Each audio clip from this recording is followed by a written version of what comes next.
దేవుని నామానికి మహిమ కలుగును గాక.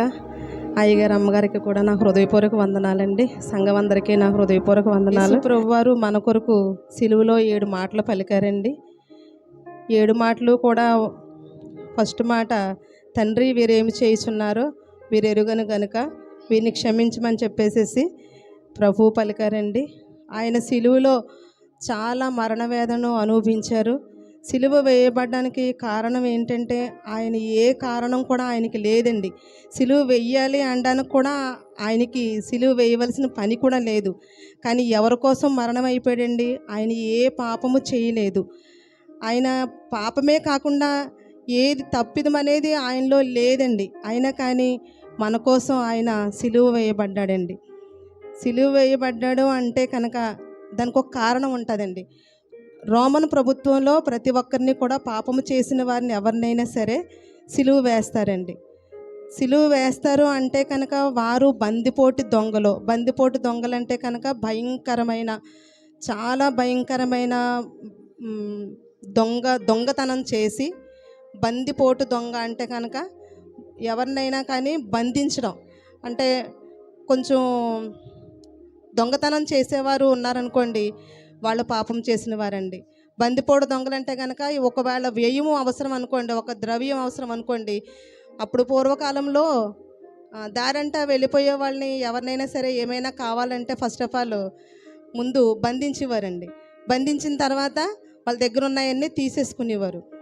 అది తీసుకోవడమే కాకుండా వాళ్ళ దగ్గర అంతగా దొరకకపోతే కనుక వారిని పొడి చేసేవారండి. ఆ పొడవడమే కాకుండా ఆ పొడిచి బంధించి దొంగతనం చేసేవారండి. వాళ్ళు ఆ విధంగా దొంగతనం చేసి దొంగలుగా పట్టబడ్డారండి. అయితే రెండవ మాట ఏంటంటే, లూకా సువార్త 23వ అధ్యాయము 43వ వచనమండి.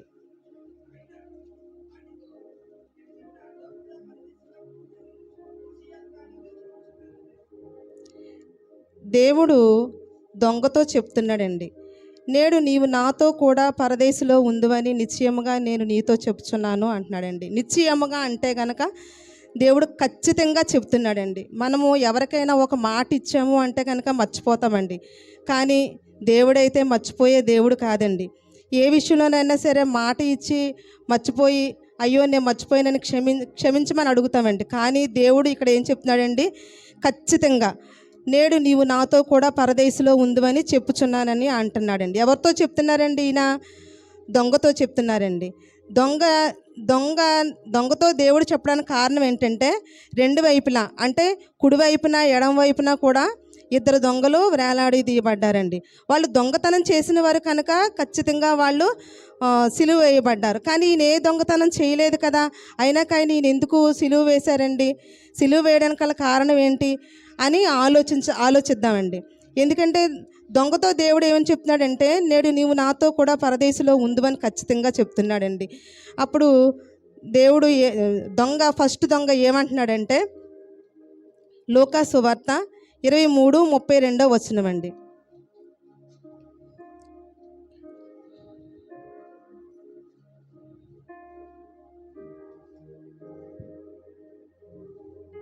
మరియు 2 ఆయనతో కూడా చంపబడుటకు తేబడిరి. వారు నేరము చేసిన వారు.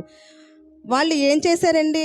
యేసుక్రీస్తును తేబడ్డానికి కారణమేమీ లేదు. ఆయన సిలువ వేయడానికి కూడా కారణమేమీ లేదండి. అయినా కానీ ఆయన్ని సిలువ వేశారు. 2 నేరస్తులు ఖచ్చితంగా సిలువ వేయబడ్డానికి తీసుకొచ్చారు. ఎందుకంటే వాళ్ళు సిలువ వేయబడ్డానికి అర్హులు అంటే కనుక వారు దొంగతనం చేశారు, నేరాలు చేశారు, ఘోరాలు చాలా భయంకరమైనటువంటి పాపాలు చేసిన వారు కనుక అప్పుడు రోమా ప్రభుత్వం పాపం చేసిన వారికి భయంకరమైన శిక్ష ఏంటి అంటే కనుక సిలువ వేసేవారండి. ఫైనల్ ఏంటంటే కనుక చిన్నవి ఉన్నాయనుకోండి, మనకి ప్రభుత్వం వారు ఏం చేస్తారండి, జైల్లో వేస్తారు. చిన్న వాటికి జైల్లో వేస్తారు. అంతగా భయంకరమైన శిక్ష వేయాలి అంటే కనుక ఏముంటుందండి, ఇక్కడ జైల్లోని ఉరిశిక్ష ఉంటుందండి. ఫైనల్గా ఉరిశిక్ష ఉంటుంది. అప్పుడు రోమా ప్రభుత్వం వాళ్ళు ఏం చేసేవారంటే, ఒక చిన్న విషయాల్లో కాకుండా పెద్దగా అంటే ఇంకా భయంకరమైన దొంగపోటి దొంగలుగా మారిపోయినప్పుడు ఆ యొక్క దొంగలకి ఏం వేసేవారంటే రోమా ప్రభుత్వం వారు సిలువ వేసేవారండి. సిలువ వేసేవారంటే ఇంకా దాన్ని మించిన మరణం ఇంక లేదండి. ఇంక తిరిగి వాళ్ళు బ్రతకడానికి కూడా అవకాశం లేదన్నమాట. అలాంటి టైంలో సిలువ వేయబడిన దొంగలు ఇద్దరు చంపబడ్డానికి తేబడ్డారు. అంటే వాళ్ళు ఎందుకు తేబడ్డారండి? ఖచ్చితంగా నేరం చేసిన వారు, భయంకరమైన నేరం చేశారు కాబట్టి వాళ్ళిద్దరూ కూడా సిలువ వేయబడ్డానికి తేబడ్డారండి. తర్వాత లూకా సువార్త 23:39.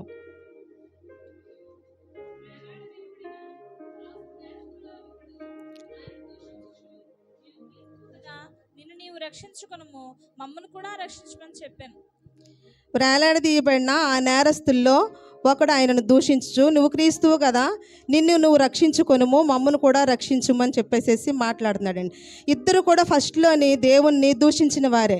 ఎందుకంటే నువ్వు క్రీస్తువు కదా, నువ్వు నజరేతుడైన యేసు కదా, మరి అలాంటప్పుడు నీకు నువ్వు రక్షించుకునే అవకాశం నీకుంది కదా, నువ్వెన్నో కార్యాలు చేసావు కదా, అలాంటప్పుడు నువ్వు రక్షించుకుని మమ్మల్ని కూడా రక్షించవచ్చు కదా, ఎందుకు ఇలాగా ఈ సిలువ వేయబడ్డం ఎందుకని చెప్పేసేసి దొంగలిద్దరు కూడా ఫస్ట్లో ఇద్దరు కూడా మధ్యలో ఉన్న యేసు ప్రభు వారిని దూషిస్తూ ఉన్నారు.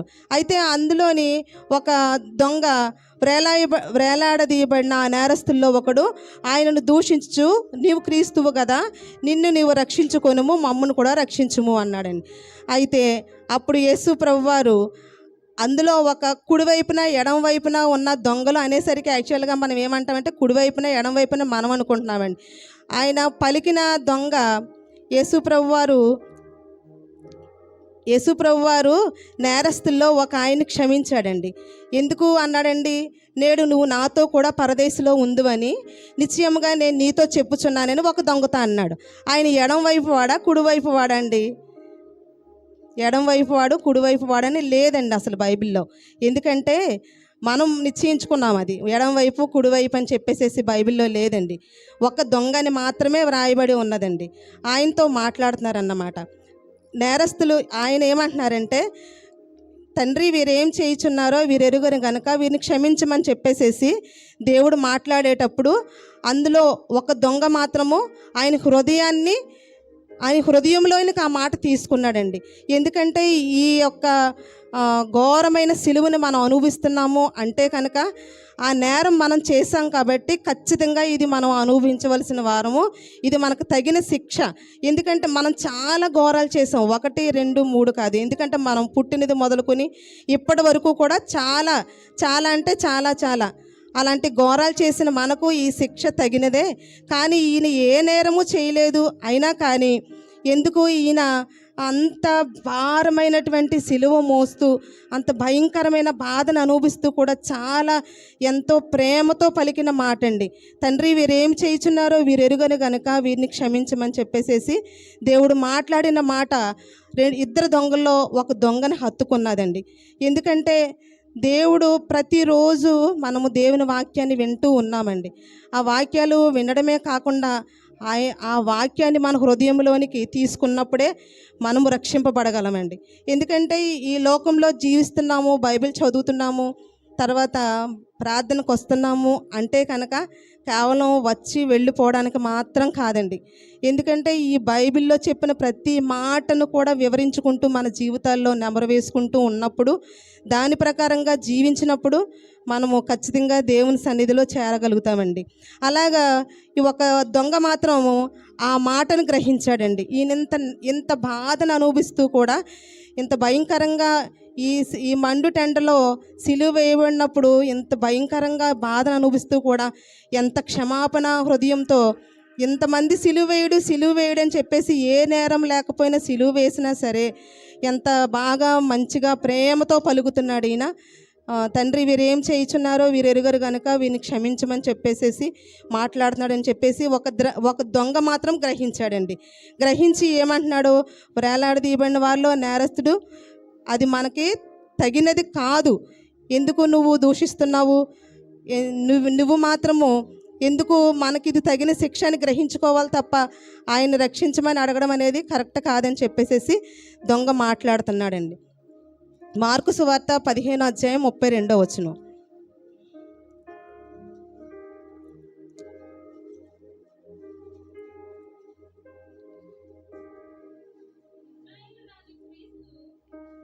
శిలువ మీద నుండి దిగి రావచ్చును. అప్పుడు మనము చూచి నమ్ముతామని ఒకరితో ఒకరు చెప్పుకొనిరి.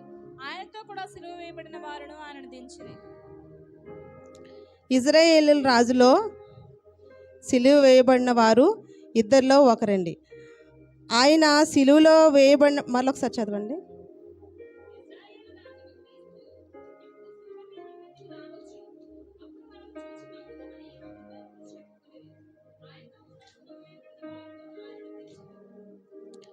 ఇశ్రాయేలీల రాజుల్లో సిలువ వేయబడిన క్రీస్తుని కూడా నిందిస్తూ దూషిస్తూ ఉన్నారండి.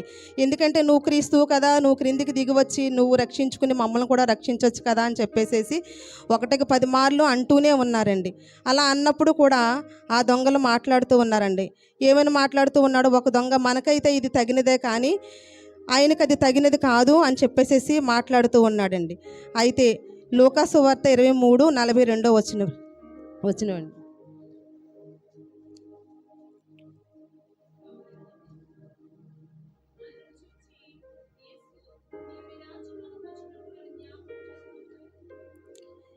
దేవుడు దొంగ మాట్లాడుతూ ఉన్నాడండి. ఏమంటున్నాడండి? యేసు, నీవు నీ రాజ్యంలోనికి వచ్చినప్పుడు నన్ను జ్ఞాపకము చేసుకో అని చెప్పేసేసి దేవునితో మాట్లాడుతూ ఉన్నాడండి. దేవుడు ఆయన దొంగ అయినప్పటికీ కూడా యేసుకి ఒక రాజ్యం ఉన్నదని చెప్పేసేసి గుర్తించాడండి. ఏమని గుర్తించాడండి? రాజు అంటే రాజ్యము అనేది ఎవరికి ఉంటుందండి? రాజుకు మాత్రమే ఉంటుంది. రాజు అంటే ఎవరండి? మన ప్రభువుని ఎలా పిలిచేవారండి? ఇంతకు ముందు రాజులను ఎవరైనా సరే ఎక్కువగా పొగట్టుగా పిలవాలి అంటే కనుక ప్రభు అని పిలిచేవారండి. ఇప్పుడు ప్రభువు ఎవరండి? మన ప్రభువు ఎవరండి? రాజు. యేసు రాజు అండి. యేసు నీ రాజ్యంలోనికి వచ్చినప్పుడు నన్ను జ్ఞాపకము చేసుకో అని చెప్పేసేసి ఒక దొంగ అడుగుతూ ఉన్నాడండి. ఎందుకు అడుగుతున్నాడు? రక్షింపబడాలి అంటే 4 పనులు చేయాలండి. రోమీలకు రాసిన 10:9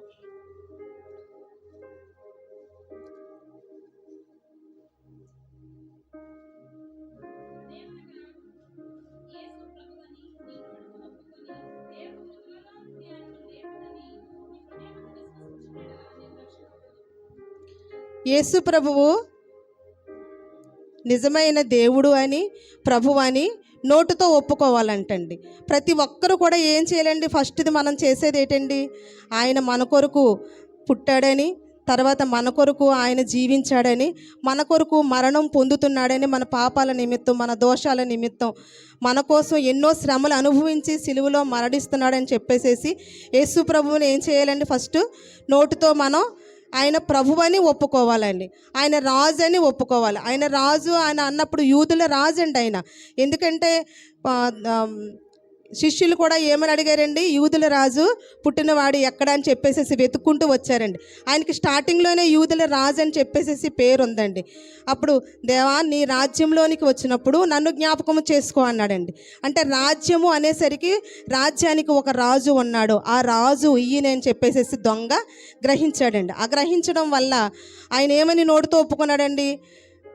యేసు నీ రాజ్యంలోనికి వచ్చినప్పుడు నన్ను జ్ఞాపకము చేసుకో అన్నప్పుడే ఆయన ప్రభు అని, రాజు అని, ఆయన ఒక దేవుడు అని చెప్పేసేసి ఆయన ఒప్పుకున్నాడండి. రోమీలకు రాసిన 10:13 అండి.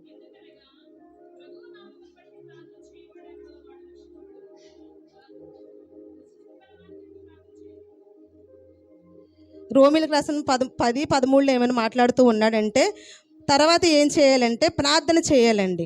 ప్రార్థన చెయ్యాలి అంటే కనుక మనము ప్రతిదీ లోకంలో ఉన్న వాటి కోసమే వేగిరిపడి మనం ప్రార్థన చేయకూడదండి. దేనికోసం ప్రార్థన చేయాలండి? మనకి చివరికి వెళ్ళడానికి మనకి బైబిల్ ఇచ్చింది. మనం ఈ లోకంలో జీవించేది, ఈ లోకంలో నడిచేది సమస్తం ఈ లోకానుసారమైనటువంటిది ఇక్కడ విడిచిపెట్టి వెళ్ళిపోవడానికి మాత్రమేనండి ఇది. కానీ మనం దేనికోసం ప్రార్థన చేయాలండి? నిత్యరాజ్యానికి మనం చేర్చబడాలని చెప్పేసేసి ప్రార్థన చేయాలండి. ఈ దొంగ ఏమని ప్రార్థన చేస్తున్నాడు? మరొకసారి చదవండి.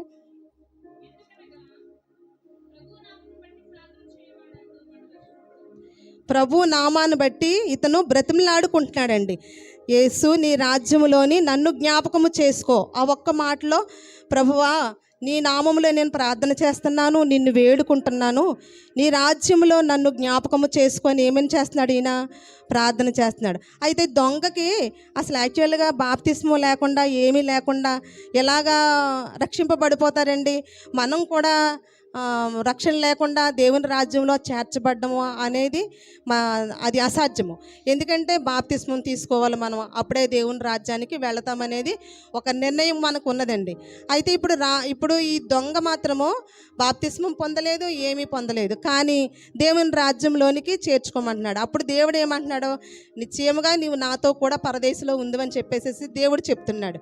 అంత ఖచ్చితంగా దేవుడు చెప్పగలిగాడు అంటే కనుక మరి ఈయనకి బాప్తిస్మం లేదు కదా. అలాంటప్పుడు బాప్తిస్మం లేకుండా దేవుని సన్నిధిలోనికి చేర్చబడ్డం అనేది ఎలాగాని మనలో నాకు రావచ్చు, మీకు రావచ్చు, అనేక మందికి ఈ యొక్క క్వశ్చన్ రావచ్చండి. ఎందుకంటే దేవుని సన్నిధిలోని బాప్తిస్మం తీసుకోకపోయినా ఆ రోజుల్లో పాత నిబంధన కాలంలో బాప్తిస్మం అనేది ఇంకా లేదు, కానీ ఆ చట్టం ఇంకా రాబడలేదు, తేబడలేదు. అలాంటప్పుడు సిలువ వేయబడ్డాడండి ఈ దొంగ. ఇప్పుడు మనం అనేకమైనటువంటి పాపాలు, నేరాలు, వ్యభిచారాలు, దొంగతనం, కపటమైన ప్రేమలు అలాంటివన్నీ చేస్తూ ఉన్నప్పుడు దేవుడు క్షమించేస్తాడు కదా. ఎప్పటికైనా సరే మన ఇష్టం వచ్చినట్టు బ్రతికేసేసి ఈ లోకంలోని తర్వాత లాస్ట్లో దేవుని వేడుకోవచ్చు కదా, ఆ దొంగ వేడుకున్నట్టు అని చెప్పేసి మనం గ్రహించుకోవచ్చండి. కానీ అది మనకు కాదండి, ఆ దొంగకు మాత్రమే. ఎందుకంటే ఆ కాలంలో ఎంత పాపం చేసినప్పటికీ కూడా క్షమించబడ్డానికి కొన్ని కారణాలు, కొన్ని విధులు ఉన్నాయండి. ఆ విధుల ద్వారా క్షమింపబడేవారు. కానీ ఇప్పుడు అలా లేదండి. ఈ కాలంలో అయితే మాత్రం ఖచ్చితంగా దేవుని సన్నిధికి వెళ్ళాలి, దేవుని ప్రార్థన చేయాలి, ఆయన రాజ్యం కోసం మనం పాటుపడాలండి, ఆయన రాజ్యం కోసం మనం ప్రార్థన చేయాలి, ఆయన రాజ్యం మనం వెతకాలి. అప్పుడే ఆయన చెప్పినట్టు మనం చేసినప్పుడు, పాప క్షమాపణ నిమిత్తం మనం రక్షింపబడినప్పుడు, బాప్తిస్మం పొందినప్పుడు మనకి రక్షణ అనేది వస్తుంది. ఆ రక్షణ ద్వారా దేవుని రాజ్యానికి మనం చేరతాం. అయితే ఈ దొంగకి మరి చేర్చబడడానికి బాప్తిస్మం లేదు, ఏమీ లేదు. అయినా కానీ ఎలా చేర్చబడతాడు అనుకుంటే కనుక మత్తయి సువార్త 24:13 మార్కు 16:16.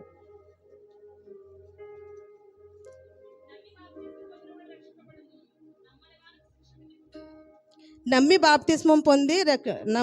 బాప్తిస్మం పొందినవాడు రక్షింపబడును, నమ్మని వానికి శిక్ష విధింపబడును.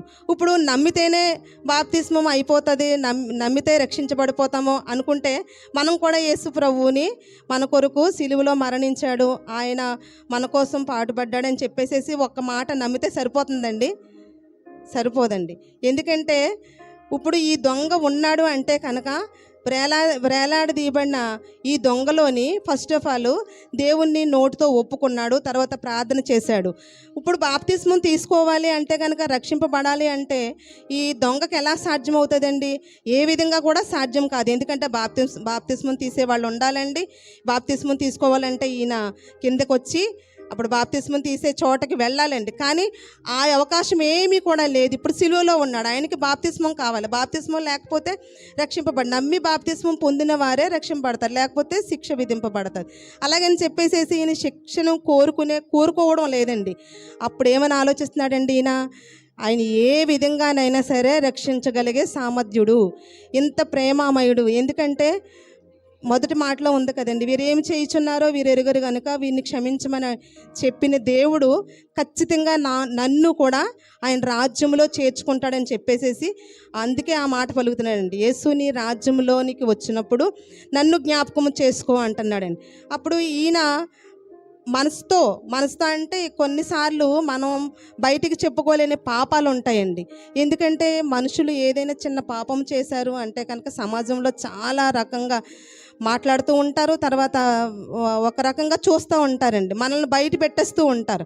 కానీ దేవుడు రహస్య పాపాలను కూడా క్షమించేవాడంటండి. దేవునితో దేవునితో మాట్లాడితే ఆయన ఖచ్చితంగా మన పాపాలని అన్నిటిని క్షమించేవాడండి. ఇప్పుడు ఈయన ఏం చేయాలండి? ఆయన మనసులోని దేవునితో మాట్లాడుతున్నాడండి. ఏమని?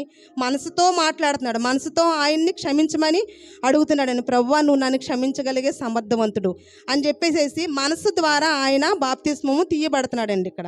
ఆ తర్వాత మత్తయి 24:13 అండి.